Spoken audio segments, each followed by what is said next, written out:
साल 1985। तोरण सिंह, जिसे सब टीटू के नाम से भी जानते थे, अभी 2 साल का भी नहीं था जब एक अजीब सी चीज हुई। आगरा से 17 किलोमीटर दूर एक छोटे से गांव में टीटू ने दूसरे बच्चों से पहले ही बोलना शुरू कर दिया था। अब ये तो किसी भी माँ बाप के लिए खुशी की बात होती है जब उनका बच्चा जल्दी बोलना शुरू कर देता है, लेकिन टीटू के केस में ना ये खुशी से ज्यादा चिंता का कारण बन गया। जब टीटू 2 साल का हुआ तो उसने अजीब बातें कहनी शुरू कर दी। हम पूछते थे कि हम कौन है, तो ये बताता था कि हम तुम्हारे घर के नहीं है। वो अपने पापा से कहता, मुझे मेरी बीवी और बच्चों से बात करनी है, मुझे यहाँ खाना मिल रहा है लेकिन मैं उनके लिए बहुत ज्यादा परेशान हूँ। अब ये सुनकर ना उसके माँ बाप हैरान रह गए। जब उसकी माँ ने पूछा कि वो किसकी बात कर रहा है तो टीटू ने सीधा जवाब दिया, मैं अपनी असली फैमिली की बात कर रहा हूँ जो आगरा में रहती है। मेरे यहाँ, मैंने तुम्हारे यहाँ जन्म लोए तो मेरे तो क्या कहते तुम माँ बाप और भी माँ बाप।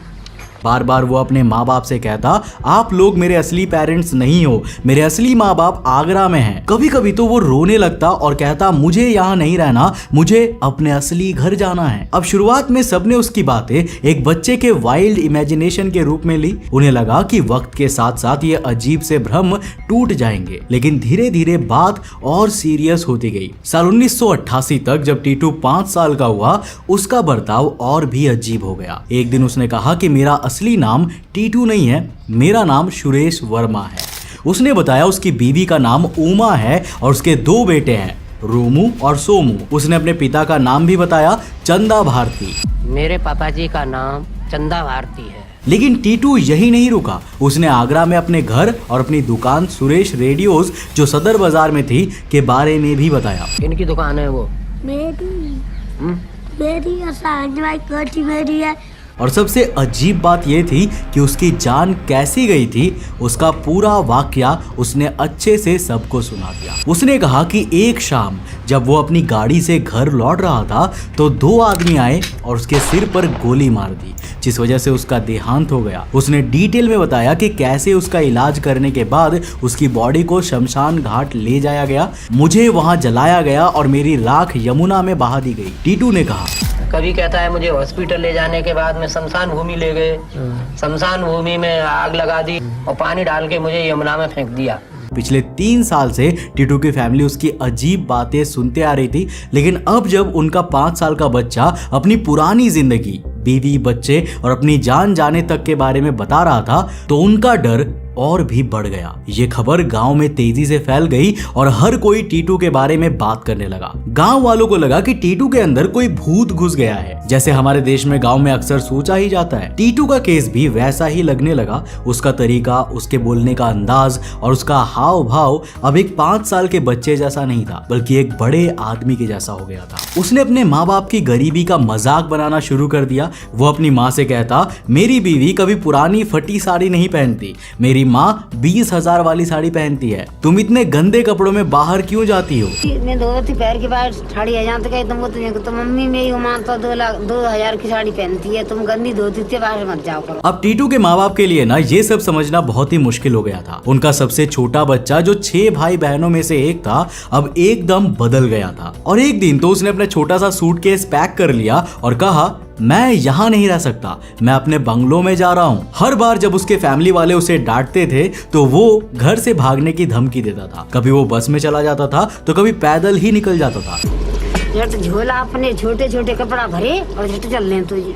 और उसने हमेशा ये कहा है कि उसे अपनी गाड़ी में ही ट्रैवल करने की आदत है। टीटू का बर्ताव अब उसके माँ बाप के लिए एक बड़ी परेशानी बन गई थी। जो चीजें पहले तक एक बच्चे का बचपना लगती थी ना, अब एक ऐसा रहस्य बन गई थी जो हर किसी को हैरान कर रही थी। सबसे पहले फैमिली को, फिर गांव वालों को और अब तो दूर दूर तक के लोग इस बात की चर्चा कर रहे थे। अब क्या टीटू के बातों में थोड़ा भी सच था या कुछ और ही बात थी, ये समझना सबके लिए मुश्किल होता जा रहा था। उसके अजीब बर्ताव ने उसके परिवार को इतना परेशान कर दिया था कि टीटू के बड़े भाई अशोक ने सोचा कि अब सच्चाई पता लगाने का समय आ चुका है। क्या ये सब टीटू के दिमाग की कल्पना थी या फिर सच में कुछ और ही था? अब इसका जवाब ढूंढने के लिए अशोक और उसका एक दोस्त आगरा के सदर बाजार की तरफ निकल पड़े, क्योंकि टीटू अक्सर ही कहता था कि वहां उसकी एक दुकान है सुरेश रेडियोज के नाम से। अब बहुत ढूंढने के बाद आखिरकार अशोक की नजर एक दुकान पर पड़ी जिसका नाम सच में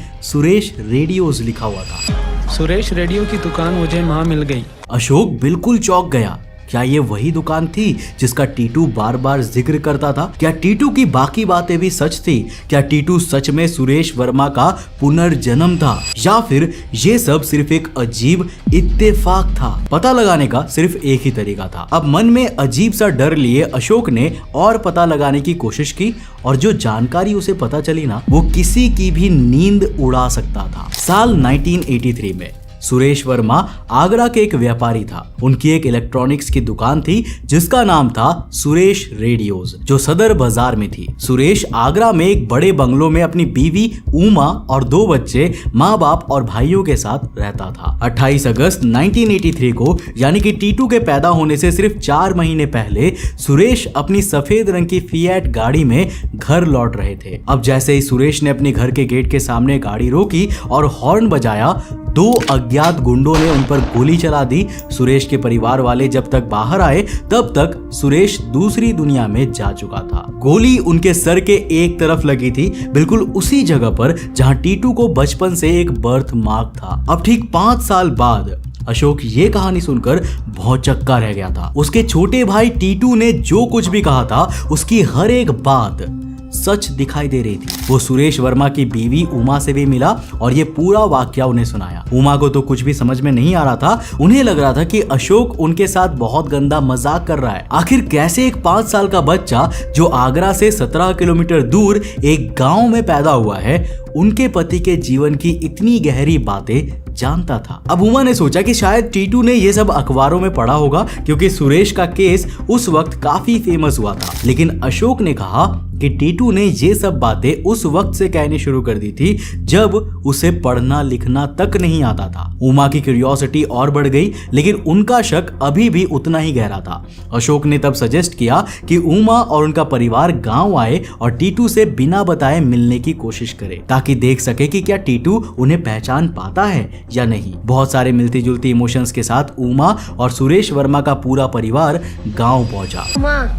उमा आई, पापा जी आए, माता जी आई, सब आए। जब वो लोग गांव पहुंचे तब टीटू अपना खाना खा रहा था, लेकिन जैसे ही उसने उन्हें दरवाजे पर खड़ा देखा, वो तुरंत ही उनकी तरफ दौड़ा और उन्हें जोर से गले लगा लिया और चिल्लाने लगा कि देखो, मेरी असली माँ और बाबूजी आ गए हैं। उसने सुरेश के माँ बाप को अपना असली माँ बाप मान लिया। सिर्फ इतना ही नहीं, उमा को देखकर वो ऐसे शर्मा रहा था जैसे कोई अपनी बीवी के सामने शर्माता हो। उसने उमा से डोलपुर के मेले का भी जिक्र किया, जो सिर्फ सुरेश और उमा के बीच की एक मेमोरी थी। धौलपुर दीदी के यहाँ गए, माँ दोनों रोनू सोनू को लेके साथ मेला करने के लिए, तो तुमने कहा कि तुम जलेबी खवाई हैं। तो उमा ये सब सुनकर बिल्कुल चौंक गई थी। अब जब सुरेश का परिवार वापस जाने लगा तब उसने सोचा कि अब वो भी उन्हीं के साथ आगरा जाएगा, लेकिन जब उसे समझ आया कि वो उसे साथ नहीं ले जा रहे हैं तो वो गुस्से से चिल्लाने लगा, अपनी माँ से लड़ने लगा और अपने पापा को दोष देने लगा। फिर वो सुरेश के माँ बाप चंदा सिंह को गले लगाकर रोने लगा, क्योंकि उसके लिए चंदा सिंह ही उसके असली पिता थे। चंदा सिंह ने उसे प्यार से समझाया और वादा किया कि वो जल्द ही उससे मिलने आएंगे। फिर ये फैसला किया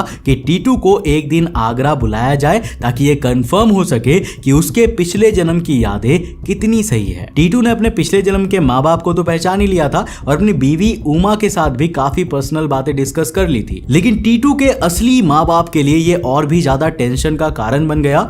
उनके लिए इससे बुरा और क्या हो सकता था कि उनका बच्चा किसी और को अपना माँ बाप मान रहा था। हम तो सर हैरान हैं इसलिए कि ये अपने को नहीं बदला, और जब मान लो बड़ा हो गया तो उसके बाद में हम लोगों से संबंध ही बिल्कुल खत्म कर देगा। टीटू को आगरा ले जाने का वक्त आ गया था, लेकिन उससे पहले कुछ टेस्ट्स प्लान किए गए थे ताकि ये देखा जा सके कि टीटू की बातें कितनी सच है। अब पहला टेस्ट तब किया गया जब टीटू को सुरेश की शॉप के पास से ले जाया जा रहा था। सुरेश का भाई गाड़ी को शॉप के सामने रोकने के बजाय तेजी से आगे ले गया, ये देखने के लिए कि क्या टीटू उस जगह को पहचान पाता है या नहीं। जैसे ही गाड़ी दुकान के पास से गुजरी, टीटू टीटू जोर से चिल्लाया, रुको रुको, मेरी दुकान तो पीछे रह गई, तुम आगे कहां जा रहे हो? बिना गाड़ी से उतरे टीटू ने शॉप और मार्केट को पहचान लिया, और वो भी तेजी से चलती गाड़ी में बैठे बैठे। ये काम कोई तभी कर सकता है जब वो उन गलियों से सैकड़ों बार गुजरा हो। दूसरा टेस्ट था टीटू को अंदर ले जाने का। जैसे ही वो शॉप के अंदर गया, उसकी चाल ढाल और बॉडी लैंग्वेज एक 5 साल के बच्चे से बदलकर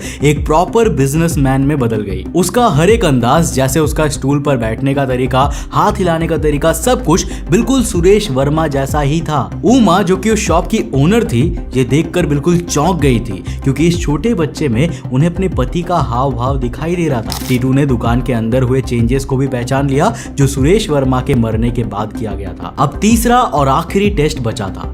टीटू को सुरेश के घर ले जाया गया, लेकिन इससे पहले सुरेश के दोनों बच्चों को घर के बाहर कॉलोनी में खेलने के लिए भेज दिया गया, ये देखने के लिए कि क्या टीटू उन्हें पहचान पाता है या नहीं। और यहाँ भी टीटू फेल नहीं हुआ। उसने तुरंत सुरेश के दोनों बच्चों को पहचान लिया, वो भी दूसरे सभी बच्चों के बीच से। तीसरा टेस्ट भी पास हो चुका था। अब इतने सारे सबूतों के बाद सबको यकीन हो गया था कि टीटू सिंह असल में सुरेश वर्मा का ही पुनर्जन्म है। ये खबर इतनी बड़ी थी कि मीडिया ने इसे हर जगह कवर किया। अब दिल्ली यूनिवर्सिटी के प्रोफेसर एन.के. चड्डा को भी इस केस के बारे में पता चला। प्रोफेसर चड्डा डॉक्टर इयान स्टीवसन के रिसर्च टीम में थे, जो दुनिया भर में रीइंकार्नेशन पर अपनी रिसर्च के लिए मशहूर थी। अब डॉक्टर स्टीवनसन के कहने पर उनके साथी रिसर्चर डॉक्टर एंटोनिया मिल्स ने टीटू के केस को करीबी से स्टडी करना शुरू किया। सुरेश के परिवार ने बताया था कि सुरेश का स्वभाव काफी गुस्से वाला था और वो सब पर अपना रौब झाड़ता रहता था। एंटोनिया ने देखा कि टीटू का बर्ताव भी कुछ ऐसा ही था। एक बार जब वो मार्केट में चूड़ियां खरीदने गया, तब टीटू ने दुकानदार को धमका दिया और कहा कि एंटोनिया मेरी दोस्त है, उससे पैसे मत लेना। ये नेचर भी टीटू और सुरेश के बीच का एक सटल कनेक्शन दिखा रहा था। अब डॉक्टर मिल्स ने अपने रिसर्च पेपर में स्पेसिफिकली इस घटना का जिक्र किया है। अब सबसे बड़ा सवाल ये था कि क्या टीटू को सुरेश के हथियारों के बारे में पता था? क्या उसने अपने पिछले जन्म में उनका चेहरा देखा था? क्या वो उन्हें दोबारा पहचान सकता था? टीटू ने बताया कि 28 अगस्त 1983 के शाम जब सुरेश को गोली मारी गई थी, तब उसने उन 2 गुंडों में से एक का चेहरा पहचान लिया था, और वो आदमी कोई और नहीं बल्कि सुरेश के साथ काम करने वाला एक व्यापारी ही था। अब दोस्तों, इस केस का सबसे बड़ा टर्निंग पॉइंट था पोस्टमार्टम और बर्थ मार्क रिपोर्ट। जिस तरह से सुरेश को गोली लगी थी, वैसे ही टीटू के सर पर 2 निशान मिले थे। जब उसके बालों को हटाकर देखा गया तो ये पता चला कि टीटू के सर के पार गोली के एंट्री और एग्जिट पॉइंट्स के निशान हैं। डॉक्टर इयान स्टीवनसन का रिसर्च कहता है कि जन्म के निशान और पिछले जन्म की चोटों का एक कनेक्शन होता है, और हिंदू धर्म में भी इस चीज पर बिलीव किया जाता है। एक कहानी कहती है कि टीटू ने कोर्ट में गवाही दी और सारे सबूत दिखाकर अपने हत्यारों को सजा दिलवाया। वही एक फैक्ट ये भी है कि सुरेश वर्मा की डेथ के तुरंत बाद उनके खूनियों को पकड़ लिया गया था। नौ बदकिस्मती से कोई ऐसा ठोस सबूत नहीं है जो इन दोनों में से किसी फैक्ट को प्रूव कर सके। बहुत से लोगों ने इस कहानी को एक बहुत बड़ा ड्रामा भी कहा है, जो टीटू के परिवार ने फेम और पैसे कमाने के लिए किया था। आज टीटू सिंह यानी कि तोरण सिंह बनारस हिंदू यूनिवर्सिटी BHU में असिस्टेंट प्रोफेसर है। उसे अपनी पिछली जिंदगी की हर बात याद है और वो अक्सर आगरा अपने पिछले परिवार से मिलने जाता रहता है। लेकिन अब उसने ये समझ लिया है कि हम एक साथ 2 जिंदगी नहीं जी सकते। जो गुजर गया वो गुजर गया, और जो हमारे पास है वो सिर्फ आज है। अंत में दोनों परिवार अपनी अपनी जिंदगी में वापस चले गए। टीटू अपने गांव में रहकर अपनी 2 अलग अलग जिंदगियों की यादों के साथ बड़ा हुआ। अब ये पुनर्जन्म की कहानी एक बहुत बड़े सवाल का जवाब देती है कि शायद जिंदगी एक सीधी लाइन नहीं बल्कि एक गोल सर्कल है, जिसका ना तो शुरुआत है और ना ही कोई अंत। आपको क्या लगता है, क्या टीटू सिंह की पुनर्जन्म वाली कहानी सच है? मुझे नीचे कमेंट सेक्शन में लिखकर जरूर बताना। उम्मीद है दोस्तों कि इस वीडियो से आपने कुछ नया जरूर सीखा होगा। अगर सीखा तो इस वीडियो को लाइक कर देना और अपने दोस्तों के साथ जरूर शेयर करना। और दोस्तों, क्या आपको इस तरह की कहानियां पसंद है? अगर हाँ तो नीचे कमेंट सेक्शन खुला है, अपने कमेंट्स लिखकर बताओ। अगर आपके कमेंट्स ज्यादा हुए तो मैं इस सीरीज को भी आगे कंटिन्यू करूंगा। अगर आप नए चैनल पे तो चैनल को सब्सक्राइब करने के साथ साथ नोटिफिकेशन बेल ऑन कर देना। और अगर आपको ये वीडियो पसंद आई ना, तो मैं आपको रिकमेंड करूंगा कि आप अगली वीडियो इसे जाकर जरूर देखना, जिसमें हमने बात किया है मिस्टीरियस ब्लैक सी के बारे में। ब्लैक सी जो कि टर्की, यूक्रेन, जॉर्जिया और भी देशों से घिरा हुआ है, ये एक बहुत ही मिस्टीरियस सी है। इस समुद्र के तल पर ना कुछ ऐसी खुफिया चीजें छिपी हुई है जो कभी भी खराब नहीं होती। सिर्फ पुराने डूबे हुए शिप्स ही नहीं बल्कि कई इंसानों के शव भी पड़े हुए हैं। पर आखिर ऐसा क्यों होता है, क्या है ब्लैक सी का पूरा माजरा, जानने के लिए इस वीडियो को जाकर देखो, बहुत इंटरेस्टिंग है। मैं मिलता हूं आपको नेक्स्ट एपिसोड के साथ, तब तक के लिए बाय।